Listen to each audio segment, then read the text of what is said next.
দ্বন্দ্বটা খুশিয়ে মার কাকে বলে দেখিয়ে দিই। কিন্তু তুমি কোথায় চলেছো বলো তো? রাজার উৎসবে। রাজার উৎসব? রাজার কাছে যেটা উৎসব তোমার কাছেও কি? কেন যাবে তুমি সেখানে? কেন বলবো? মনে বড় ধোকা লেগেছে। সে কি কথা? দেখ, তোরা আমাকে যত জড়িয়ে ধরছিস, তোদের সাঁতার শেখা ততই পিছিয়ে যাচ্ছে। আমারও পার হওয়া দায় হলো, তাই চলেছি সেইখানে যেখানে আমাকে কেউ মানে না। রাজা তোমাকে এত সহজে ছাড়বে না। ছাড়বে কেন রে?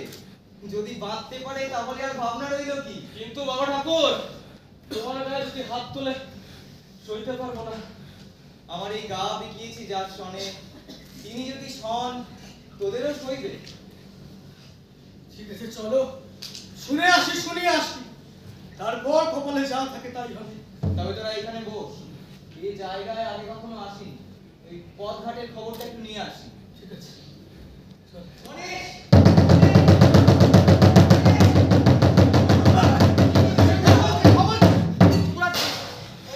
যুবরাজকে রাজা শিবতলা থেকে নিয়ে যেতে এসেছে, তাকে সেখানে আর রাখবে না। কিছুতে হবে না। কি করবি? ফিরিয়ে নিয়ে যাবো। কি করে? জোর করে। রাজার সঙ্গে পারবি? কাকে বলিস রে? প্রণাম। প্রণাম মহারাজ। আপনার সামনে দরবার করতে এসেছি। কিসের দরবার? যুবরাজকে আমরা নিয়ে যাবো। বলিস কি? হ্যাঁ, যুবরাজকে আমরা শিবতলায় ফিরিয়ে নিয়ে যাবো মহারাজ। আর কোনো খাজনা দিবি না? আরে অন্য মিলে মধ্যে তোদের সর্দার কোথায়? এই যে আমাদের গণেশ সর্দার। ও নয়, ওই বৈরাগীটা। ওই তো, ওই আছে। পথ আমারে সেই দেখাবে যে আমাকে চায়, আমি অভয় মনে ছাড়বো তোরি, অভয় মনে ছাড়বো তোরি, এই সুমুখ গায় গো, এই সুমুখ গায়। থামো! তুমি প্রজাদের খেপিয়ে বেড়াও, হ্যাপাই বই কি, নিজেও খেপি। পাগলামি রাখো। খাজনা দেবে কিনা বলো? না মহারাজ, দেব না। দেবে না? এত বড় স্পর্ধা! যা তোমার নয় তা তোমাকে দিতে পারবো না। আমার নয়? আমার উদ্ধৃতের অন্ন তোমার, কিন্তু ক্ষুধার অন্ন তোমার নয়। তুমি প্রজাদের বারণ করো খাজনা দিতে। ওরা তো ভয় দিয়ে ফেলতে চায়, আমি তো ওদের বারণ করে বলি, এই প্রাণ দিয়েছেন যিনি, প্রাণ তাকেই দিবি। শোনো বৈরাগী, বাইরের ভরসা যদি একটু ফুটো হয় না, ভিতরের ভয় 7 গুণ বেড়ে যায়। তখন ওরা মরবে যে।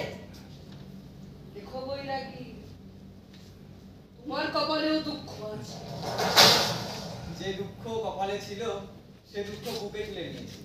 দুঃখের উপরওয়ালা এখন সেইখানেই বাস করে। আমি তোদের বলছি, তোরা এখান থেকে চলে যা। বৈরাগী, এখানেই থাকবে তুমি। আমাদের প্রাণ থাকতে দেওয়া হবে না। মানে? যিনি সব দেন তিনি সব রাখেন। লোভ করে যা রাখতে চাইবে সে হলো তোরাই মা, সে টিকবে না। পথ আমারে সেই দেখাবে যে আমারে চায়, আমি অভয় মনে ছাড়বো তোর, অভয় মনে ছাড়বো তোর, এই সুমুখ যায় গো, এই সুমুখ যায়। মন্ত্রী, বৈরাগীকে বন্দী করো। মহারাজ, কথাটা তোমার মনের মতো হলো না। এ আমাদের সহ্য হবে না মহারাজ। তোরা যা এখন। তুমি কি বলছো ঠাকুর? যুবরাজকে আমরা হারিয়েছি, এখন যদি তুমিও চলে যাও তাহলে আমরা বাঁচবো কি করে? মনের জোর পাবো কাকে নিয়ে? কিন্তু কিন্তু কি রে, একেবারে নিশ্চিন্ত হয়ে যা, উপরে মাথা তুলে। এই চল, ওকে চলা বলে জোরে। এই চল।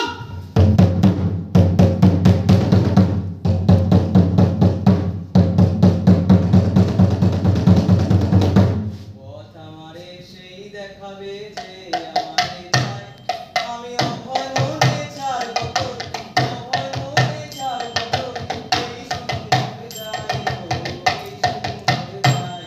উদ্ভব! মহারাজ, বৈরাগীকে কারাগারে বন্দী করো।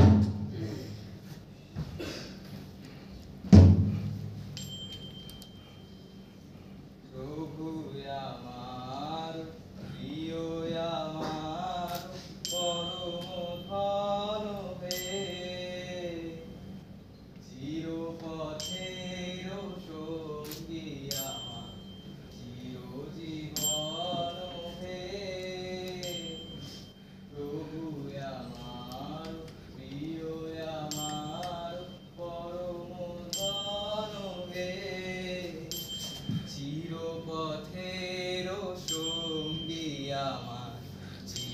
জীবন হে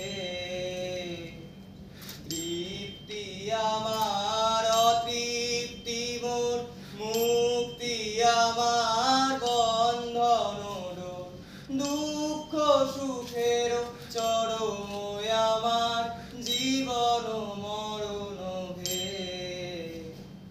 প্রভু আমার প্রিয় আমার পরম ধন হে চিরপথের সঙ্গী আমার চিরজীবন হে প্রভু আমার প্রিয় আমার পরম ধন হে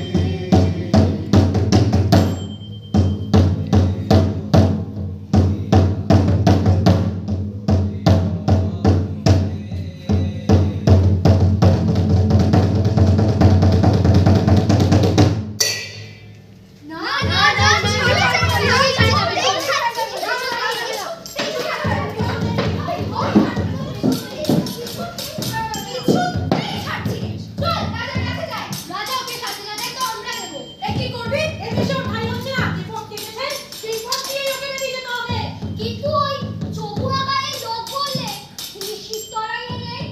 এখানে রাজার বাড়িতেও তাকে পাওয়া যাচ্ছে না। এই রাজাটাকে নিশ্চয়ই লুকিয়েছে। দেওয়াল ভেঙে বার করবো। ঘরে আগুন লাগিয়ে বের করবো। আমাদের ফাঁকি দেবে, মরি তো মরবো তবু। কি হয়েছে? লুকোচুরি চলবে না, বের করো যুবরাজকে। আরে বাপু, আমি যুবরাজকে বের করবার কে? তোমরাই তো মন্ত্র দিয়ে তাকে পাড়ায় কিন্তু বলে রাখলাম, আমরা তাকে ঠিক টেনে বার করবো। ঠিক আছে, তবে রাজত্ব নিজের হাতে নাও। ভারত থেকে বার করে আনো তাকে। গারদ থেকে হ্যাঁ, মহারাজ তাকে বন্দি করেছে। জয় মহারাজের জয়, জয় উত্তরকূটের জয়। এই, চল রে, আমরা কালকে ঢুকবো। সেখানে গিয়ে কি করবে? ওই বিভূতি কলার মালা থেকে ফুল খসিয়ে দড়ি গাছটার গলায় ঝুলিয়ে গলায় কেন, হাতে বারবার সমানে উচ্ছিষ্ট দিয়ে পথ কাটার হাতে দড়ি পরাবো।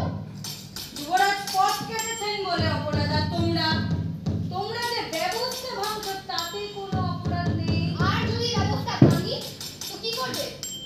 যে পায়ের তলার মাটি পছন্দ হলো না বলে শূন্যে ঝাঁপিয়ে পড়া হবে, সেটাও পছন্দ হবে না বলে রাখলাম।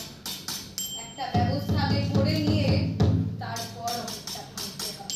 আচ্ছা, তবে গারদ থাক, আমরা রাজবাড়ির সামনে গিয়ে রাজার জয়ধ্বনি দিয়ে আসি। চল চল চল।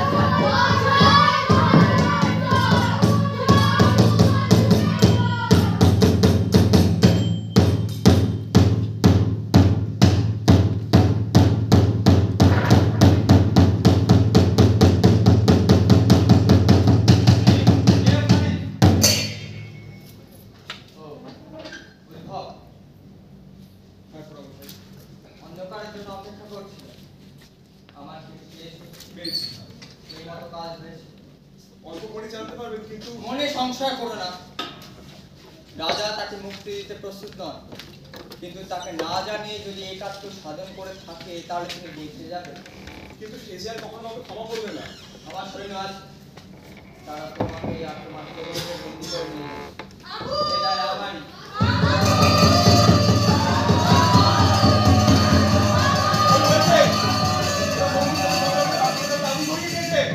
আমি বাড়ি বাড়ি নিয়ে থেকে দাদা মশাই, তোমাকে বন্দি করতে এসেছি, মোহন করে যেতে হবে যে।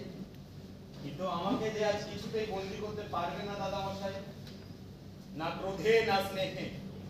তোমরা মনে করছো তোমরাই আগুন লাগিয়েছো, কিন্তু না দাদা মশাই, এই আগুন যেভাবেই হোক একদিন লাগতোই। আমার যে আর বন্দি থাকবার অবকাশ নেই। কেন? কি তোমার কাজ? কাজ, জন্ম ঋণ শোধ করতে হবে। এই স্রোতের পথে আমার ধাত্রী, তার বন্ধন মোচন করতে হবে। আচ্ছা, তার অনেক সময় আছে। না দাদা মশাই, আজকে এই সঠিক সময় এসেছে, কিন্তু এরপর যে এই সময় আবার কবে ফিরে আসবে সে কথা কেউ জানে না। আমরাও তোমার সঙ্গ দেব। না দাদা, সকলের এক কাজ না, এই কাজের ভার শুধুমাত্র আমার একা। চিত্তরের ভক্তদল তোমার ডাকে সাড়া দেওয়ার জন্য অপেক্ষা করছে, তাদের ডাকবে না? যে ডাক আমি পেয়েছি দাদা মশাই, সে ডাক যদি তারাও শুনতে পেত তাহলে তারা আমার জন্য আর অপেক্ষা করে বসে থাকতো না। আমার ডাক যে তাদের বাঁধবে। কিন্তু কিন্তু ভাই অন্ধকার হয়ে এসেছে, যে পথ দিয়ে ডাক এসছে সেখান থেকেই আমার আলো আসে। তোমাকে বাধা দিতে পারি এমন শক্তি আমার নেই। অন্ধকারে এক পথ চলছো তবুও সঙ্গ নেব না। শুধু একটা আশ্বাস আমাকে দিয়ে যাবে, বল। আমাদের আবার দেখা হবে। তোমার সঙ্গে যে আমার বিচ্ছেদ হওয়ার নয় দাদা মশাই, কথাটা মনে রেখো। চলুন।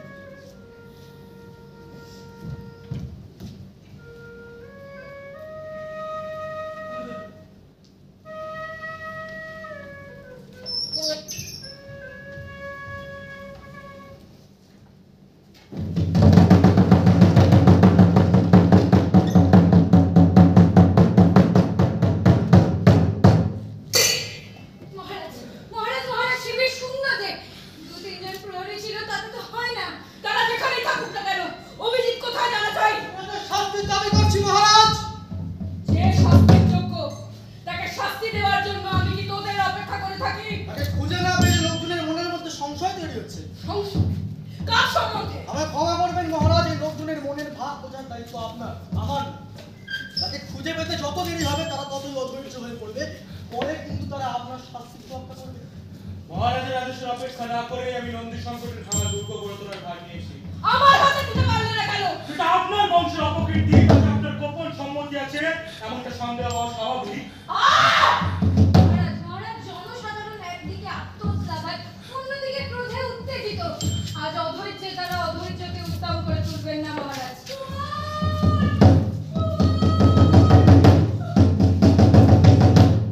কই কই সে তো ফিরল না।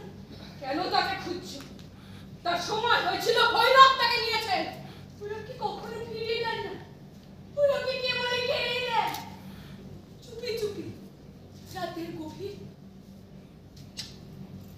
তোকে ডাকছে সুমন, আমার ফিরে আয়, ফিরে আয় মা সুমন, সুমন জয়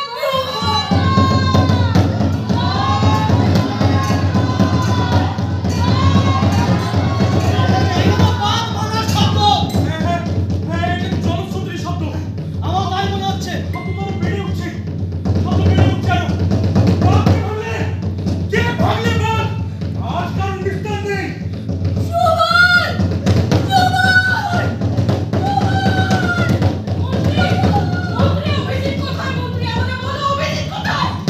এই যে সঞ্জয়, সঞ্জয় অভিজিৎ কোথায়? সঞ্জয় মহারাজ, মুক্তধারার স্রোত তাকে নিয়ে গেল, আমরা তাকে পেলাম না। কি বলছো কুমার? হ্যাঁ মহারাজ, যুবরাজ মুক্তধারার বাঁধ ভেঙে দিয়েছে।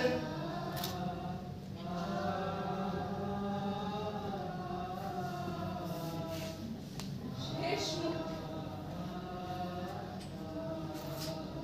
সেই মুক্তিতেই তিনি শেষ মুক্তি পেয়েছিলেন। কুমার তোমাকে সঙ্গে নেয়নি সে? না মহারাজ, আমি মনে মনে টের পেয়েছিলাম তিনি ওখানেই যাবেন, তাই আমি অন্ধকারে গিয়ে তার জন্য অপেক্ষা করছিলাম। তিনি আমায় যেতে দিলেন না, বাধা দিলেন। কি হয়েছে কুমার? কুমার আমাকে বলবে না? কুমার আমাকে বলো কি হয়েছে? কি হয়েছে কুমার?